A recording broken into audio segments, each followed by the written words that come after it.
Hello students, स्वागत है आप सभी का भगवान Mahavir English academy online study classes में, जिसमें मैं पंकज कुमार स्वामी आप सभी बच्चों को इंग्लिश सब्जेक्ट पढ़ा रहा हूँ क्लास 3 to 10 तक। देखो बेटा, हम ग्रामर टॉपिक तो कर रहे हैं, लेकिन आज मैंने थोड़ा सा कंपोजिशन का पार्ट लिया है, क्योंकि हमारे पेपर के अंदर ग्रामर भी आती है, रीडिंग भी आता है और कंपोजिशन का पार्ट भी आता है। और जो कंपोजिशन का पार्ट होता है वो ज्यादा मार्क्स का होता है, यानी कि अगर कई बच्चे उसको भी अगर सोल्व कर लेते हैं, अच्छे से रीड कर लेते हैं, लर्न कर लेते हैं, तो वो इजीली फर्स्ट डिवीजन से अबोव भी पाल सकते हैं। ठीक है बेटा, तो कंपोजिशन में आज मैंने एक बहुत ही प्यारी स्टोरी ली है। आप सभी इसके बारे में जानते हैं, आपने पहले भी सुन रखा होगा। स्टोरी का नाम है the lion and the mouse. शेर और चूहे की एक कहानी है जो आपने कई बार सुनी होगी, और हो सकता है आपने पिछली क्लासेज में भी पढ़ी हो। मैंने ये स्टोरी इसलिए ली है क्योंकि ये स्टोरी हर पेपर के अंदर, चाहे 5th का हो, चाहे 6th का हो, चाहे 7th का हो, चाहे 8th का हो, यहाँ तक कि 9th और 10th के अंदर भी कई बार इस स्टोरी को पूछा गया है, यानी ये स्टोरी बहुत ही ज्यादा इंपॉर्टेंट है। तो आज मैंने इस स्टोरी को लिया है जो कि सभी क्लासेज के लिए समान रूप से और उतनी ही इंपॉर्टेंट है जितनी की बाकी क्लासेज के लिए है। तो शुरू करते हैं अपना टॉपिक। स्टोरी है the lion and the mouse. अब बेटा, मैंने यहाँ पर आपकी क्या रखा है, इंग्लिश जो है ना वो टोटल लिख रखी है, यानी कि इंग्लिश जो सेंटेंस है वो मैंने पहले लिख रखे हैं। अब मैं आपको जो है हिंदी सेंटेंस लिखते हुए और दूसरा इसके अंदर आपको स्टोरी कैसे लर्न करनी है उसके बारे में बात करते हुए अपन वीडियो में बढ़ेंगे। तो बढ़ते हैं अपने वीडियो की तरफ। जैसा कि आप सभी जानते हो, लायन यानी शेर और माउस यानी कि चूहा। बहुत ही प्यारी कहानी आपने पहले पढ़ रखी होगी। देखो बेटा, जब भी हम किसी भी स्टोरी की शुरुआत करते हैं तो शुरुआत में सबसे पहले हमें एक चीज लिखनी पड़ती है, वंस अपॉन अ टाइम। ये हर स्टोरी की शुरुआत के अंदर लिखा जाता है वंस अपॉन अ टाइम। इसका मतलब होता है एक समय की बात है। बात आ गई समझ में? तो वंस अपॉन अ टाइम हर स्टोरी में आप सबसे पहले लिखेंगे, उसके बाद में अपनी स्टोरी करेंगे। तो बेटा याद रखो, जब भी अपन स्टोरी लिखते हैं हमेशा उसे वर्ब की सेकंड फॉर्म से ही लिखना है, यानी कि उसके अंदर कौन सी वर्ब यूज होगी, तो याद रखेंगे आप वर्ब की सेकंड फॉर्म। अब आप ये कहोगे कि सर वर्ब की सेकंड फॉर्म क्या होती है, तो बेटा मैंने आपको वर्ब करवा रखा है, सभी जो है वर्ब को जानते हैं। नहीं अगर आपने पढ़ रखा है मेरी, तो वर्ब वाली जो वीडियो है वो जरूर देखें। वर्ब की मैंने 3 फॉर्म बताई है, पहली present form, second past form और थर्ड पास्ट पार्टिसिपल फॉर्म। तो हम जो इसके अंदर यूज करने वाले हैं वो क्या है, हमारी पास्ट फॉर्म है, यानी वर्ब की सेकंड फॉर्म है। चलिए, अब स्टोरी को पहले मैं हिंदी में बोलूंगा, उसके बाद में मैं आपको उसकी इंग्लिश करके बताऊंगा। तो एक बार की बात है, वंस अपॉन अ टाइम, एक शेर जंगल में रहता था। तो अ लायन, अब जो लिव है उसकी फास्ट फॉर्म यानी वर्ब की सेकंड फॉर्म क्या होती है, lived. A lion lived in a forest. तो एक समय की बात है, एक शेर जंगल में रहता था। एक दिन वह पेड़ के नीचे सो रहा था। एक दिन वह पेड़ के नीचे सो रहा था। अब देखो मैंने बेटा वह यूज किया है। अब हमें लोयन का नाम बार बार नहीं लिखना है, अपन उसकी जगह चाहे तो प्रोनाउन भी लिख सकते हैं। मैंने आपको प्रोनाउन के उसमें बताया था चैप्टर में कि जब भी हम नाउन को रिप्लेस करते हैं, बदलते हैं, तो उसकी जगह क्या करते हैं, प्रोनाउन लिखते हैं। याद रखेंगे बेटा, जब भी आप स्टोरी लिखेंगे, अगर बात करेंगे जानवर की, तो बड़े जानवर के लिए हमेशा ही, और अगर मान लो वो फीमेल है तो शी, और छोटे जानवर के लिए इट का यूज करेंगे। तो क्योंकि ये जानवर है, बड़ा है, शेर और चूहे में शेर बड़ा होता है, इसलिए मैंने यहाँ पर क्या लिखा है, ही। क्या लिखा है देखो, ही। तो एक दिन, वन डे, वह एक पेड़ के नीचे सो रहा था। He was sleeping under a tree. ये पास्ट कॉन्टिन्यूअस टेंस है बेटा। वॉज वर्ग के बाद में अगर आईएनजी आती है तो क्या होता है, पास्ट कॉन्टिन्यूअस होता है। तो one day he was sleeping under a tree. एक दिन वह पेड़ के नीचे सो रहा था। अचानक एक चूहा वहां आया और उसके शरीर पर कूदने लगा या जंप करने लगा। तो देखो अचानक को बोलते हैं सडनली। क्या बोलते हैं? सडनली। अचानक के लिए कौन सा वर्ड है? सडनली। अ माउस, एक चूहा, केम देयर, वहां आया, एंड और जम्प्ड ऑन हिज बॉडी। देखो बेटा मैंने हिज क्यों लिखा है? क्योंकि अभी अभी मैंने आपको बताया था, मैंने शेर के लिए ही लिखा है ना, तो ही को जब हम लिखेंगे यहाँ पे तो क्या लिखना पड़ेगा? हिज लिखते हैं। तो and jump on his body, और उसके बॉडी पर, शरीर पर कूदने लगा। अब अगला देखो, शेर जाग गया और उसने चूहे को पकड़ लिया। तो देखो द लायन वोक अप, जागने को बोलते हैं वेक अप। वर्ब की सेकंड फॉर्म यूज करेंगे, पास्ट फॉर्म यूज करेंगे तो क्या होती है? Woke up. तो शेर जाग गया और कॉट द माउस, चूहे को क्या कर लिया बेटा उसने? कॉट, यानी कि पकड़ लेना। ये भी केज की वर्ब की सेकंड फॉर्म है, केच, कॉट, कॉट। तो ये वो वाला है कॉट, और उसने चूहे को क्या कर लिया? पकड़ लिया। He wanted to kill it। देखो क्या लिखा हुआ है? He wanted to kill it। ये किसके लिए आया है? शेर के लिए। और इट किसके लिए आया है? चूहे के लिए। वह उसे मारना चाहता था, यानी कि जो शेर ने उसको पकड़ा था ना, तो वो उसको क्या चाहता था? मार डालना चाहता था। ठीक है बेटा, ये चार जो लाइन है क्लियर हुई। चलो आगे देखो। अब शेर को जैसे ही, सॉरी, चूहे को जैसे ही शेर ने और अपने पंजे में पकड़ लिया, तो वो क्या करने लग गया? विनती करने लग गया, रिक्वेस्ट करने लग गया। तो देखो द माउस, चूहा, रिक्वेस्ट टू हिम, चूहे ने उससे विनती की। क्या विनती करी? देखो रिक्वेस्ट का मतलब होता है विनती करना, तो ईडी लगाएंगे तो पास्ट फॉर्म हो गई, वर्ब की सेकंड फॉर्म। तो the mouse requested to him. Request के बाद में बेटा टू लगाना जरूरी है, इसलिए याद रखेंगे, रिक्वेस्ट हिम नहीं, requested to him.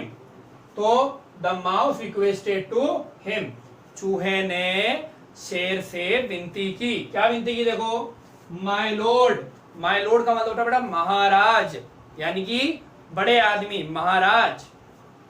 I am sorry, मुझे माफ कर दो।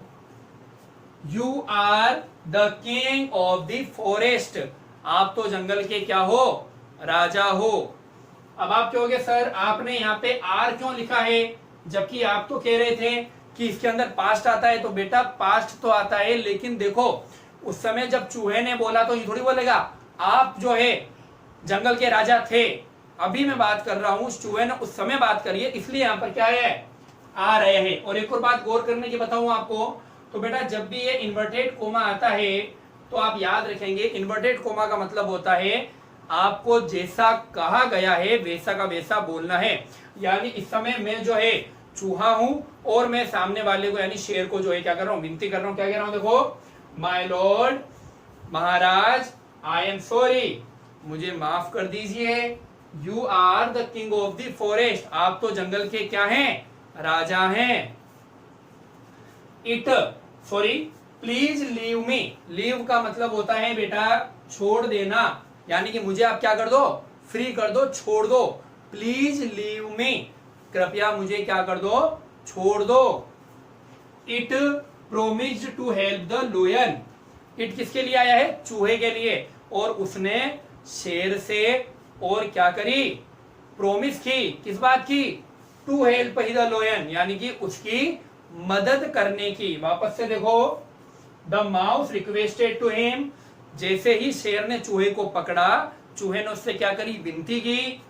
माय लॉर्ड, महाराज, आई एम सॉरी, मुझे माफ कर दीजिए। You are the king of the forest, आप तो जंगल के क्या हैं? राजा हैं। प्लीज लीव मी, मुझे छोड़ दीजिए। और उसने क्या करी? शेर से विनती की, या सॉरी प्रॉमिस किया कि वो उसकी क्या करेगा? हेल्प करेगा। ठीक है बेटा, क्लियर हुआ? ये पांचवा 5 नंबर लाइन थोड़ी बड़ी है, 2-3 बार आप पढ़ोगे तो आपको याद हो जाएगी। ठीक है ना? देखो बेटा, जैसे ये फुल स्टॉप आता है ना, तो आप समझो कि वहां पे एक लाइन कंप्लीट होती है। क्योंकि मेरे पास बोर्ड में जगह कम है तो मैंने 2-3 लाइनों को एक साथ लिखा है। देखो जैसे ये पूरी यहाँ पर फुल स्टॉप आ रहा है, तो ये फर्स्ट लाइन है, इसके बाद में ये आएगा, फिर ये आएगा, ठीक है ना। तो एक एक करके आपको स्टेप बाय स्टेप लाइन याद करनी है। जहां पे फुल स्टॉप आता है वहां पे वो लाइन कंप्लीट हो जाती है। तो अब देखो, जब शेर से उसने प्रार्थना की कि भाई मुझे तो आप क्या कर दो, छोड़ दो, आप तो जंगल के राजा हैं। तो राजा भी जब जंगल का राजा है तो उसे भी क्या हो गई, अपने ऊपर वो था कि मैं तो क्या हूं, जंगल का राजा हूं और ये मेरे से माफी मांग रहे हैं। तो उसने उसको क्या कर दिया बेटा, छोड़ दिया। तो देखो सिक्स जो लाइन है देखो, the lion pity on the mouse. Pity का मतलब होता है दया आ जाना। जो लोयन है उसको दया आ गई। किस पर आ गई दया, चूहे पर दया आ गई। ही लेफ्ट इट, और उसने उसे क्या कर दिया, लेफ्ट कर दिया। लेफ्ट करना था छोड़ना। देखो बेटा यहाँ पर लीव लिखा है, यहाँ पे वर्ब की सेकंड फॉर्म है। क्यों है, क्योंकि अभी मैंने बताया था जो भी इन्वर्टेड कोमा के अंदर आता है उसे वैसा ही लिखना है जैसा कि वो बोला गया है। क्लियर हुआ। जबकि यहाँ पर अपन स्टोरी लिख रहे हैं तो वर्ब की सेकंड फॉर्म आएगी। तो उसने उसे क्या कर दिया, छोड़ दिया। 7th नंबर लाइन देखो बेटा, वन डे, एक दिन, अ Hunter caught the lion in his net। अच्छा ये द लिख दिया है, इसको हिच कर लो बेटा।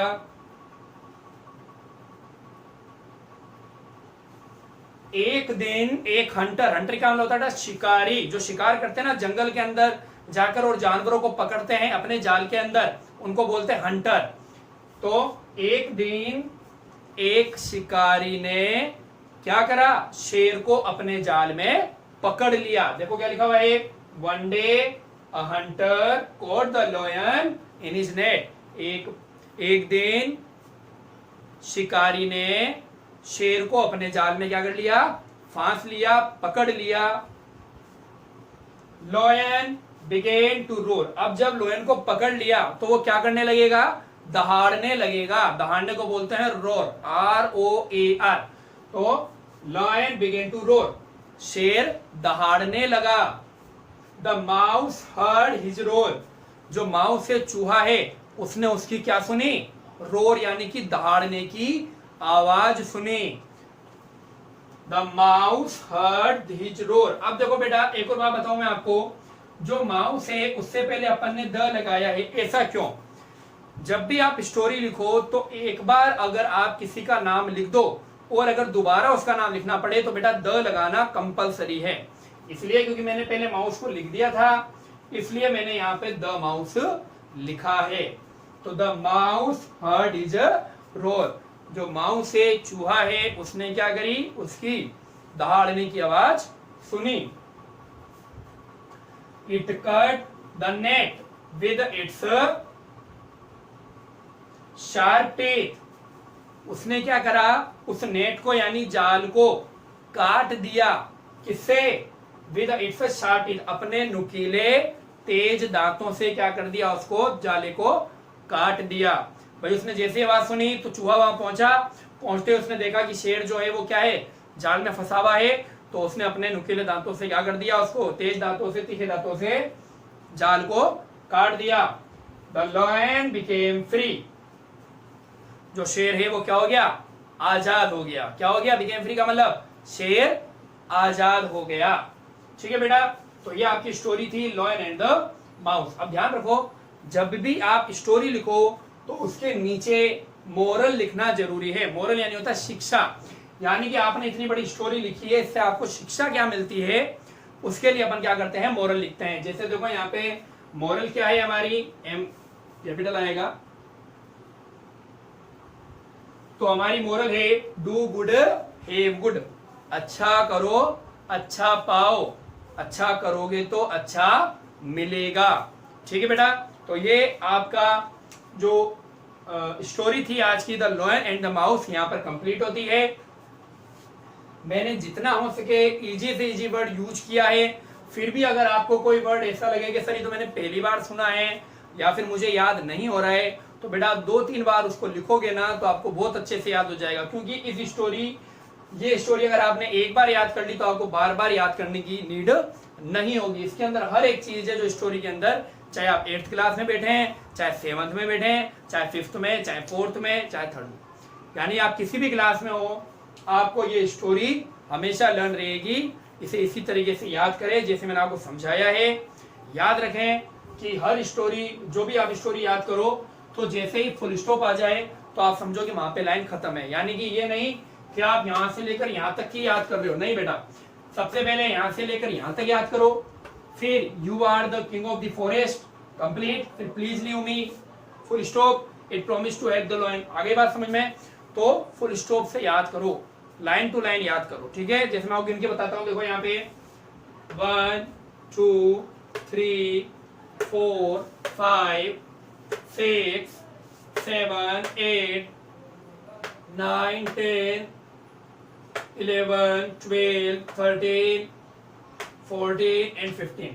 तो बेटा यहाँ पे 15 लाइनें हैं। तो आपको 15 लाइनें कैसे याद करनी है? पहले 5 याद करो, फिर अगली याद करो, फिर उससे अगली, ठीक है। 5-5 करके 5-5 करके याद करो, तो आपको स्टोरी इजी लर्न हो जाएगी, ठीक है। कल मिलते हैं दूसरे टॉपिक के साथ में। तब तक के लिए अपने घर पे रहिए, और जो लॉकडाउन है उसके अंदर अपनी पढ़ाई जो है वो भी साथ साथ में करते रहिए, खूब एंजॉय करो, लेकिन हर चीज का ध्यान रखो। जो भी लॉकडाउन के जो भी नियम हैं उनका पालन करो, ठीक है। कल मिलते हैं नेक्स्ट वीडियो में। तब तक के लिए take care, bye bye and good night.